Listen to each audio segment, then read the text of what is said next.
Isa, então você nos dizia desse epidemiologista. Como que acabou aí a atuação do governo americano nesse primeiro momento, então? Então, através dessa agência, eles fizeram todos esses trabalhos, né, de incentivo, inclusive do aborto. Só que daí, que eu estava explicando no primeiro bloco, a população norte-americana viu que o dinheirinho dela de imposto estava sendo investido nisso, teve uma pressão em cima do governo, então foi publicada aí essa emenda Helms, que proibiu o financiamento com dinheiro do governo para essas ações de legalização, de promoção de aborto internacional, né? Fora dos Estados Unidos.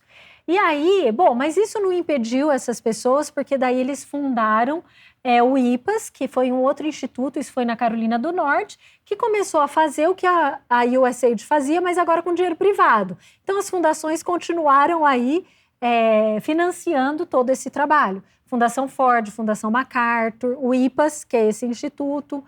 E o que aconteceu? Passaram-se 20 anos e aí eles perceberam que deu para dar uma segurada no aumento do controle populacional, mas não tanto que eles queriam. E aí o Rockefeller, ele foi iluminado, vamos dizer assim, por uma aluna de sociologia de um grande sociólogo chamado Kingsley Davis, que ele dizia o seguinte, que esses programas populacionais, do jeito que estavam, eles não iam ter mais sucesso porque estava muito voltado para a questão médica.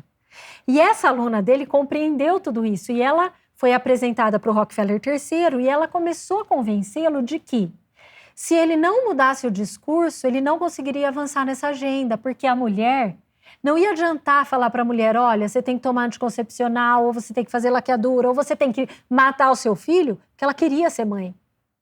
O sonho da mulher era casar, era ter sua família, era ser mãe e ter seus filhos. Tinha que mexer na mentalidade. Tinha que mexer no papel social da mulher. O papel social da mulher. E aí que entra essa questão da engenharia social. E como eles eram sociólogos, eles sabiam exatamente em que peça mexer para desconfigurar tudo. E o papel fundamental, a gente não vai poder deixar de considerar do movimento feminista em tudo isso, então. Isso, e aí ela fala para o Rockefeller, você vai ter que investir no movimento feminista, no movimento gay, você vai ter que investir, colocar dinheiro para educação sexual dentro das escolas, pegar as crianças no começo e começar a falar de como que ela pode ter uma vida sexual fora do casamento, como que ela vai fazer para prevenir gestação. Então, tudo isso, nada foi uma evolução natural, tudo foi pensado, né?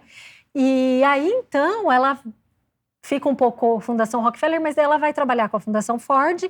E a Fundação Ford, em 94, aí, ela lança um relatório falando sobre saúde reprodutiva. E nesse relatório, ela cunha a expressão direitos sexuais e reprodutivos. Aí começa. Como amenizando o aborto. E essa é bem uma estratégia dessa cultura de morte, né? Essa utilização de termos para amenizar aquilo que de fato acontece. Isso. Não é saúde reprodutiva, direitos sexuais... Ampliação de direitos que colocam, né? Para dar um ar de coisa do bem, né? Isso. De cuidado de fato com a saúde. E como isso chega no Brasil, Isa? Então, daí a Fundação Ford, ela publica esse documento. E quem entra no Brasil com dinheiro mesmo é a Fundação MacArthur. Daí a Fundação MacArthur, ela entra a partir dessas prerrogativas desse relatório, com essa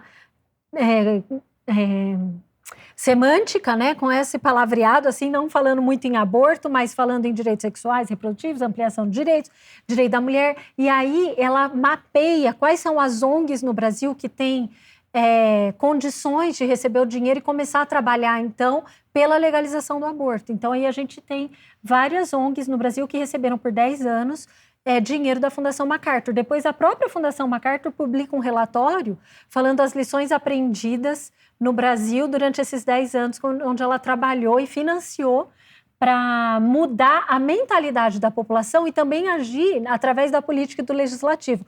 Quando ela se retira, ela fala que o Brasil estava pronto para legalizar o aborto.